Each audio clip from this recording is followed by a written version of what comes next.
नमस्कार, मैं निवेदिता राठौर स्वागत करती हूं आपका मयूर न्यूज पर। आइए रुख कर लेते हैं आज की मुख्य खबरों की ओर। आज से खाटू श्याम मंदिर में वार्षिक उत्सव का आयोजन शुरू।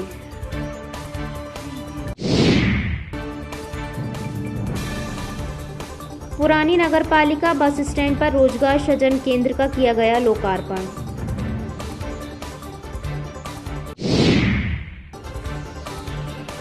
सिरोंज विधायक उमाकांत शर्मा द्वारा भ्रष्टाचारियों को जूतों से स्वागत करेंगे वाला बयान विवादास्पद बन गया। मदरसे में पढ़ने वाले बच्चों के नाम फिर 2 जगह शामिल मिले, एनजीओ ने की मदरसा संचालक की शिकायत। गांधी चौक नीमताल पर शराब पीकर 2 पक्ष लड़े, पुलिस ने किया मामला दर्ज। खबरें विस्तार से। विदिशा के नीमताल चौराहे के पास कागदीपुरा में 2 पक्षों के बीच हुई मारपीट। चाकू से किए गए हमले के बाद एक पक्ष के लोगों को आई गंभीर चोटें। विदिशा कोतवाली थाना अंतर्गत नीमताल चौराहे के पास कागदीपुरा रोड पर 2 पक्षों के बीच जमकर मारपीट हुई, जिसमें धारदार हथियारों का प्रयोग किया गया। जानकारी के अनुसार मारपीट में एक व्यक्ति गंभीर रूप से घायल हो गया, जिसे जिला चिकित्सालय में भर्ती कराया गया है, जहां पर उसका इलाज चल रहा है।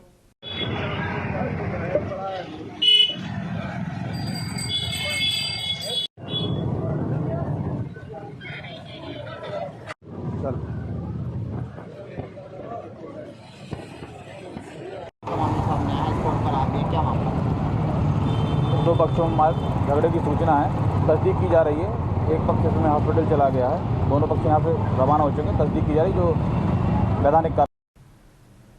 खाटू श्याम मंदिर में बाबा के वार्षिक उत्सव का हुआ आयोजन शुरू। 4 साल पहले हुई थी खाटू श्याम मंदिर में बाबा की स्थापना। वैशाली विहार स्थित खाटू श्याम मंदिर में बाबा की स्थापना के 4 साल पूर्ण हो रहे हैं। ऐसे में यहाँ वार्षिक उत्सव के तहत विभिन्न धार्मिक आयोजन किए जाने हैं। आज बाबा के नाम की मेहंदी महिलाओं द्वारा लगाई गई, जिसमें बड़ी संख्या में खाटू बाबा के भक्त शामिल हुए। इसके आगे हल्दी की रस्म और विवाह की रस्म भी की जाएगी।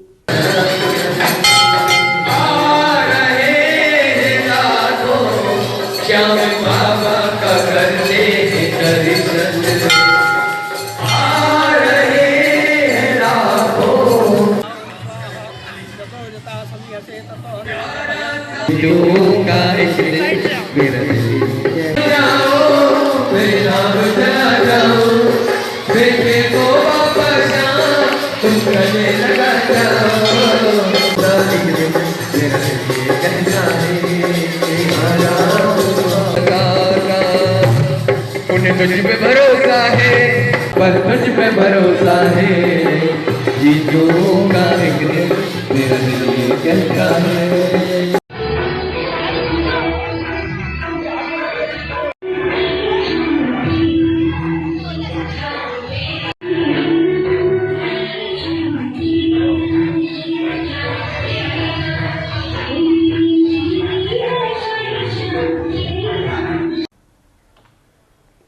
सिरोंज विधायक उमाकांत शर्मा ने बड़ा बयान दिया। कर्मचारी अधिकारी यदि भ्रष्टाचार के तहत रिश्वत मांगे तो पहले जूतों से करें स्वागत। जनपसियों खाएंगे। विदिशा जिले के सिरोंज विधायक उमाकांत शर्मा ने लटेरी में विभिन्न कार्यक्रमों के लोकार्पण के दौरान एक बड़ा बयान दिया, जिसमें विधायक उमाकांत शर्मा ने कहा है कि भ्रष्टाचार करने वाले अधिकारी कर्मचारियों को छोड़ा नहीं जाएगा, चाहे वह सीई हो या फिर सीएमएच हो। जो कर्मचारी भ्रष्टाचार कर रहा है उसके सबूत इकट्ठे कर लो। भ्रष्टाचारियों का स्वागत जूतों से करो और इसके बाद भी ना माने तो मुझे बताओ। कोई रिश्वत मांगे, कोई भ्रष्टाचार करे, प्रमाण इकट्ठे कर लेना, पहले जूतों से स्वागत करना और बाद में मुझसे कहना। के समक्ष दीप प्रज्वलित करके शायद ये प्रार्थना कर रहे हैं कि तन समर्पित, मन समर्पित, चाहता हूँ देश की धरती तुझे कुछ और भी दूं, चाहता हूँ लटेरी की धरती तुझे कुछ और भी दूं। ऐसे पवित्र भाव से, सेवा भाव से माँ भारती के समक्ष दीप प्रज्वलन कर रहे हैं हमारे अतिथिगण। और दीप प्रज्वलन के पश्चात माता सरस्वती के समक्ष भी दीप प्रज्वलन हो रहा है। सभी महानुभावों से ये निवेदन है कि माँ भारती के चित्र पर, माता सरस्वती जी के चित्र पर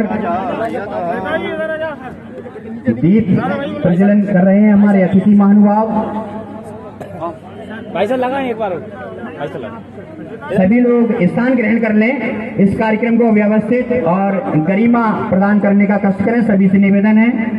हम सबका ये कार्यक्रम है, आपका अपना कार्यक्रम है, कार्यक्रम की गरिमा होना चाहिए। मंच के सामने जितने लोग खड़े हैं बड़ी विनम्र भाव से निवेदन करता हूँ, कृपया स्थान ग्रहण करें। हमारे अतिथि महोदय नेता जिन्होंने खून पसीना सींच करके इस क्षेत्र की जनता की सेवा की है, इस सरोज लटेरी क्षेत्र के लाडले सपूत विकास पुरुष के नाम से बना लें, लेकिन डांट के बना लें। गाड़ी में बैठा तो ये कह दिया पिताजी आप कुछ नहीं बोलोगे, जो बच्चे करे करते थे। भैया आप सब मेरे देवता भगवान लक्ष्मीकांत जी बहुत बहुत बड़ा शुभकामना। धन्यवाद मान्यवर विधायक जी। क्योंकि ये कार्यक्रम कलेक्ट्रेट के सभागार में आयोजित हुई टीएल बैठक, विभागीय समीक्षा, सीएम हेल्पलाइन और अन्य विषयों को लेकर पिछड़ रहे विभागों को कलेक्टर ने लगाई लताड़। आज कलेक्ट्रेट के सभागार में कलेक्टर उमाशंकर भार्गव सहित अन्य अधिकारियों ने विभागीय बैठक आयोजित की। इस बैठक के दौरान कलेक्टर द्वारा विभिन्न विभागों के अधिकारी कर्मचारियों से विभिन्न योजनाओं के बारे में समीक्षा करने के साथ सीएम हेल्पलाइन के निराकरण संबंधी चर्चा भी की गई। इस दौरान पिछड़ रहे विभागों के अधिकारियों को कलेक्टर द्वारा लताड़ भी लगाई गई। अरे वो तो हमेशा ऐसी चलती है, आप नीचे पहुंच जाते हैं।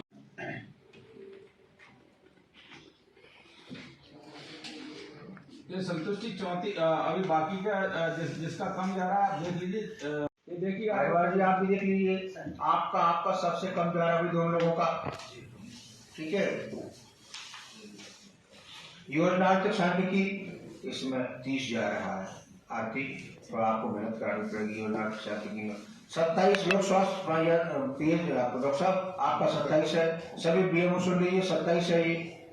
राजस्व का और भी माशाल्लाह 26 है, बहुत खराब हालत है।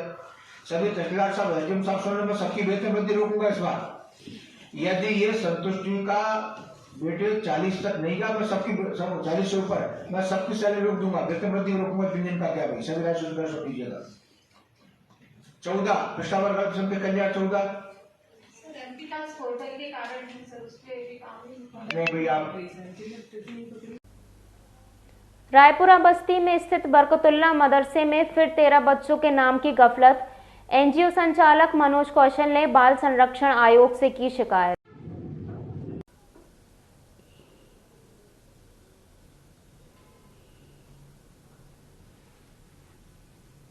मदरसों में हिंदू बच्चों के पढ़ने और कुछ बच्चों के 2 जगह नाम लिखे जाने का एक और मामला सामने आया है, जहां करीब 13 बच्चों के नाम मदरसा बरकतुल्लाह में लिखे होने की बात सामने आई है। खास बात यह है कि एनजीओ संचालक द्वारा इन्हें बच्चों के नाम तोपपुरा स्कूल में लिखवाए गए थे, लेकिन बच्चे मदरसे में दर्ज हैं। समग्र आईडी के जरिए जब उनका मैपिंग किया गया तब इन 13 बच्चों के नाम मदरसे में लिखे होने की जानकारी सामने आई है। खास बात यह है कि जिन 13 बच्चों की बात हो रही है वे मदरसे में भी नहीं मिले हैं। और हरप्रीत मंजित कपूर लिखना, ठीक है जी। अगला राइट का लिखोगे 5 का जी। हाँ दीदी,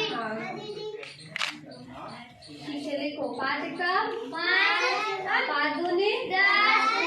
हिंदू मालवी टीचर है, कब से पढ़ा रही हैं? ये मेरे को 5 साल हो गए। हिंदू मालवी टीचर है ना, 5 साल से पढ़ा रही है।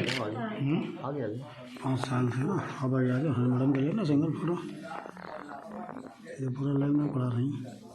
क्या पढ़ाती मैडम? मैं हिंदी और सोशल साइंस रहता है, मैथ में। हिंदी, सोशल और मैथ पढ़ाती है ना। कौन सा क्लास के बच्चे हैं? कहाँ पढ़ाती हैं आप, क्या? मेरा नाम श्रीमती मंजीत कपूर है और मैं मदरसा बरकतुल्लाह की संचालिका भी हूँ और हेड मास्टर भी हूँ।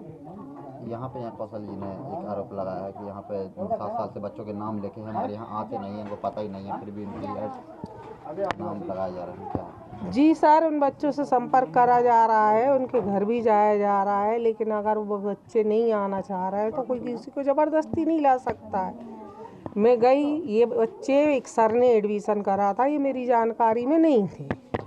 कौन सर थे, वो क्या नाम था जिन्होंने? उनका सुरेश आर्य सर नाम था, उनने इनके एडमिशन लिए थे। मैं इनको नहीं जानती थी, जब से मेरा पता पड़ा मैंने इनके घर जाकर संपर्क किया है।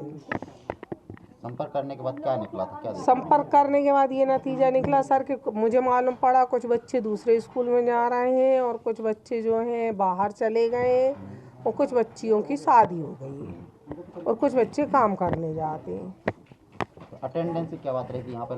2 साल लगातार अटेंडेंस लगते रहे, ऐसा कुछ नहीं? सर ऐसा हुआ है कि मतलब ये नॉलेज में आया था, ये बोला गया कि इन बच्चों को ही एंट्री मिलना चाहिए, इनकी मार्कशीट तैयार होना चाहिए, इनको मतलब नुकसान ना हो इनका 8वीं तक का। मैंने फिर इनके साथ संपर्क करने की बहुत कोशिश करी है, लेकिन बच्चों को बुलवाया भी, इनके बगल में एक बच्चा रहता है उसके द्वारा भी बुलवाया, लेकिन ये बच्चे आए नहीं। अब बच्चे नहीं आए तो इसमें मेरा दोस्त तो नहीं है सर। शिक्षा विभाग द्वारा यहाँ पे जांच पड़ताल की गई थी? बिल्कुल होती है सर, और हर साल होती है। निरीक्षण करके ही हम लोगों को मान्यता प्राप्त होती है। साल में 3-4 बार मतलब सर वगैरह आते हैं और निरीक्षण करके जाते हैं। तो क्या निरीक्षण करने के बाद भी इन बच्चों का पता नहीं चला उन्हें 2 साल से? नहीं सर, ये निरीक्षण कोरोना काल में नहीं हुआ सर। कोरोना काल में निरीक्षण होने का मनोज कौशल, सफल शिक्षा सेवा समिति विदिशा। हाँ, एक्चुअली ये बरकतुल्लाह मदरसा है और यहाँ पे हमारी रायपुरा बस्ती के करीब 13 बच्चों के नाम लिखे हुए हैं और इन बच्चों को हमने 2019 में हमारा तोपुरा स्कूल में एडमिशन करा रखा था। हुआ ये कि वहाँ से जब तोपुरा स्कूल को पता चला कि इनके कहीं और नाम लिखे तो उन्होंने इन बच्चों को स्कूल में बैठना मना कर दिया, स्कूल से बैठाने से मना किया। तो उसकी शिकायत हमने NCPCR को की थी और बाकी जब फिर शिक्षा विभाग से और हमने इनकी जानकारी शिक्षा के पोर्टल से समग्र द्वारा जानकारी ली तो उनका ये सारे बच्चे ये बरकतुल्लाह मदरसा है यहाँ पे दर्ज होना बताया गया। तो आज हम यहीं पे आए शिकायत के लिए, उसको देखने के लिए भाई क्या क्या दिक्कत थी। तो इनको एक्चुअली समस्या ये निकली कि इन बच्चों का एडमिशन तो यहाँ है 2015-16 से, लेकिन ना तो ये बच्चों को पता है कि बच्चे यहाँ पे एडमिशन है इनका और ना इनके पेरेंट्स को पता है कि इन बच्चों का यहाँ पे एडमिशन है। और बच्चे यहाँ पे कभी नहीं आए, ये एक स्टूडेंट भी साथ में है मेरे, वो कभी यहाँ पे पढ़ने के लिए नहीं आया। दूसरा इनके बच्चे, इनके माता पिता को भी नहीं पता कि यहाँ पे नाम लिखा हुआ है। तो कुल मिला के ये कि ये हमारे जो 13 बच्चे हैं इनके करीब 5-6 साल से लगातार यहाँ पे नाम लिखे हुए हैं और लिखे होने के साथ में यहाँ पे वो क्लास वाइज इनको बढ़ाते भी गए हैं, 6ठी से 7वीं 5वीं 6ठी ऐसी क्लास बढ़ाते 2022-23 में किसी का 7वीं में एडमिशन है, किसी का 8वीं में एडमिशन है। और इनके नाम से जो भी सारे फंडेड आते हैं, गवर्नमेंट के बुक्स आती हैं, मिड डे मील होता है और जो ट्यूशन फीस वगैरह इनको मिलती है वो मदरसे को जो मिलता है वो सारा ये लोग ले रहे होंगे। लेकिन बच्चों की 6 साल जो बच्चों के ख़राब हुए हैं उनको पता भी नहीं है और ना वो उनका स्टैंडर्ड भी आज इस स्थिति में नहीं है और बच्चों के साथ एक तरह से लगता है कि कुछ गलत किया गया है कि इनको शिक्षा भी नहीं दी गई और उनके नाम से जो भी सुविधाएँ वो सरकार से सारी ली गई हैं मदरसा द्वारा। तो मेरा ये है कि पूरे मदरसा जो विदिशा में जितने भी मदरसे हैं उन सब की जाँच होना चाहिए। वहाँ पे पूरे स्टैंडर्ड मदरसों के लिए होना चाहिए वो है कि नहीं, बच्चे जो हैं वो एक्चुअल बच्चे हैं या नहीं। ऐसा तो नहीं है कि वो फर्जी बच्चे भर रखे हों और उनको जिस तरह से हमारे ये बच्चे लग रखे हैं कुछ। तो ये सारी चीज़ें हैं कि मदरसे पूरे विदिशा के मदरसों की जांच होना चाहिए, कितने मदरसे हैं, क्या क्या स्थिति उनकी है। 7 साल में शासन ने जो मदरसों में बच्चे हैं और 7 साल में शासन ने इनका चेक नहीं किया बच्चों को कभी बुला। वही तो सोचने वाली बात है कि शिक्षा विभाग यहाँ क्या करता है। शिक्षा विभाग को यहाँ आने के बाद इनको देखना चाहिए भाई जो बच्चे हैं वो एक्चुअली इसमें दर्ज हैं कि नहीं, वो आते हैं कि नहीं, उनका शिक्षा हो रही है कि नहीं, कहाँ पे हैं ये बच्चे। तो ऐसा कुछ नहीं है। शिक्षा विभाग, मुझे तो लग रहा है शिक्षा विभाग की लापरवाही इसमें बहुत बड़ी है। स्वावलंबी भारत अभियान समिति के तत्वाधान में रोजगार सृजन केंद्र का हुआ शुभारंभ। स्वावलंबी भारत अभियान समिति के तत्वाधान में आज रोजगार सृजन केंद्र का कार्यक्रम आयोजित किया गया, जिसमें कार्यक्रम के मुख्य अतिथि कलेक्टर उमाशंकर भार्गव और अटल बिहारी वाजपेयी मेडिकल कॉलेज के डीन डॉक्टर सुनील नंदेश्वर मुख्य रूप से मौजूद रहे। कार्यक्रम में शहर के शिक्षित बेरोजगार और रोजगार से लगे हुए स्वावलंबी मौजूद रहे। जमीन के नीचे पानी, गाँव में होगी जैविक खेती जमीन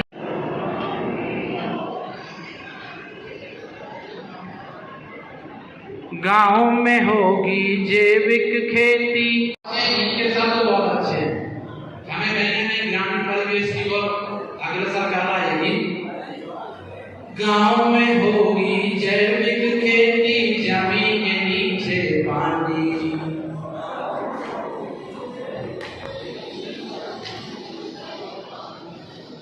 अनाज सब्जी फूल और फल से सजेगी धरती सारी।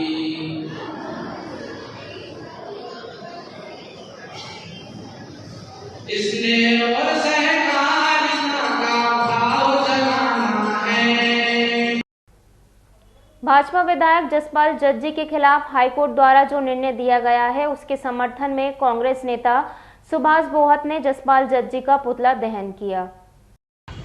हरियाणों पे अत्याचार बंद करो, बंद करो, बंद करो। फर्जी प्रमाण पत्र के आधार पर हरियाणों पे अत्याचार बंद करो, बंद करो, बंद करो। भाजपा विधायक जसपाल जज्जी मुर्दाबाद, मुर्दाबाद, मुर्दाबाद। भाजपा विधायक जसपाल जज्जी मुर्दाबाद, मुर्दाबाद, मुर्दाबाद। भाजपा विधायक जसपाल जज्जी मुर्दाबाद, मुर्दाबाद, मुर्दाबाद। भाजपा विधायक जसपाल जज्जी मुर्दाबाद, मुर्दाबाद, मुर्दाबाद। अनुसूचित जाति के फर्जी प्रमाण पत्रों का उपयोग बंद करो, बंद करो, बंद करो। अनुसूचित जाति के फर्जी प्रमाण पत्रों का उपयोग बंद करो, बंद करो, बंद करो। जसपाल जज्जी मुर्दाबाद, मुर्दाबाद, मुर्दाबाद। जसपाल जज्जी मुर्दाबाद, मुर्दाबाद, मुर्दाबाद। जसपाल जज्जी मुर्दाबाद, मुर्दाबाद, मुर्दाबाद। जसपाल जज्जी विधायक मुर्दाबाद, मुर्दाबाद, मुर्दाबाद।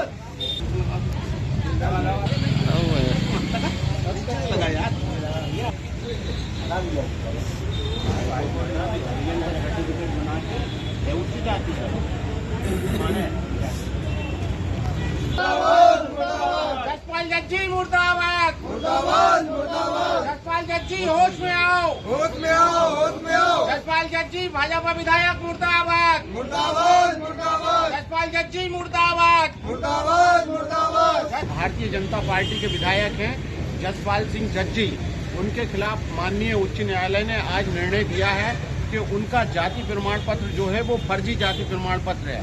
ये जसपाल जज्जी उच्च जाति के पंजाबी सिख हैं और इनने फर्जी अनुसूचित जाति का प्रमाण पत्र बनवा के चुनाव लड़ा था। इस कारण जब इनके खिलाफ याचिका लगाई गई तो याचिका के कारण आज माननीय हाईकोर्ट ने निर्देशित किया है कि जसपाल जज्जी ने फर्जी जाति प्रमाण पत्र का उपयोग किया है। इनके खिलाफ पुलिस कार्रवाई करने के लिए एसपी महोदय को भी माननीय उच्च न्यायालय ने निर्देश दिया है।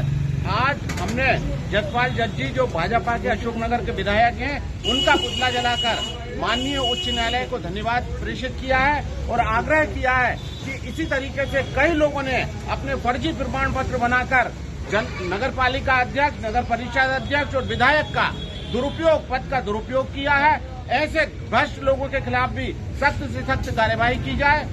नगर परिषद अध्यक्ष और नगर पालिका अध्यक्ष और इसके अलावा अन्य पदों पर विधायक, सांसद के पदों पर भी जीत कर आ रहे हैं। इसी तरह से नवनीत राणा महाराष्ट्र की सांसद हैं, वो उच्च जाति की महिला हैं और उन्होंने फर्जी जाति प्रमाण पत्र के आधार पर सांसद का चुनाव लड़ा था।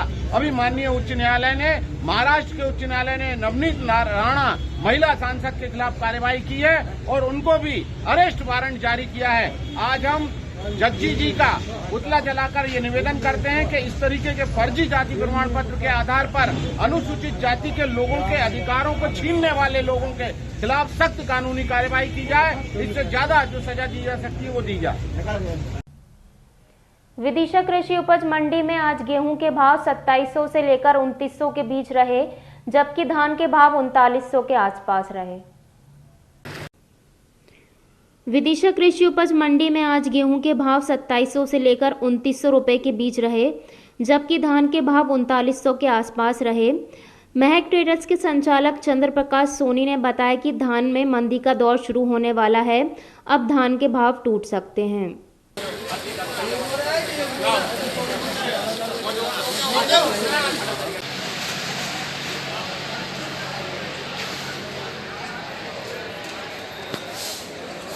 एक 3 1 2 3 4 10 11 11 अच्छे से ले जा रहा है यार, पर्ची बना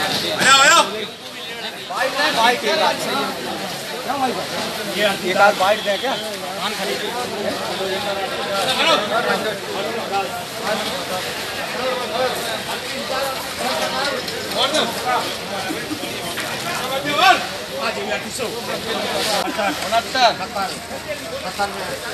चंदू भाई, धान में अब तेजी से मंदी आ गई है, क्या कारण है? नहीं मध्य नहीं, बाजार वही है 3900 के आसपास। 4100 तक पहुंच गया था। 4100 नहीं, 4000 बिकी थी एक दिन बस ट्रालियां। ऐसा क्यों था? एक दिन बिकी फिर नहीं बिकी? बिक गई थी मंडी, कुछ लेवाल बाहर के आ गए थे। अच्छा। अब वो चले गए। तो आपके भरोसे है मंडी? नहीं अभी भी है। अभी तक क्या भाव उम्मीद मान के चलते हैं आगे भविष्य का? बाजार में मध्य के चांसेस है। किसानों को प्रोत्साहन राशि दी थी। अच्छा। अभी मध्य के चांसेस है। बाजार मध्य। आज की खबरों में फिलहाल इतना ही। ताज़ा और सच्ची खबरों के लिए हर दम हर पल मयूर न्यूज़ आपके साथ है। अब हमें दीजिए इजाज़त। आप देखते रहिए मयूर न्यूज़। नमस्कार।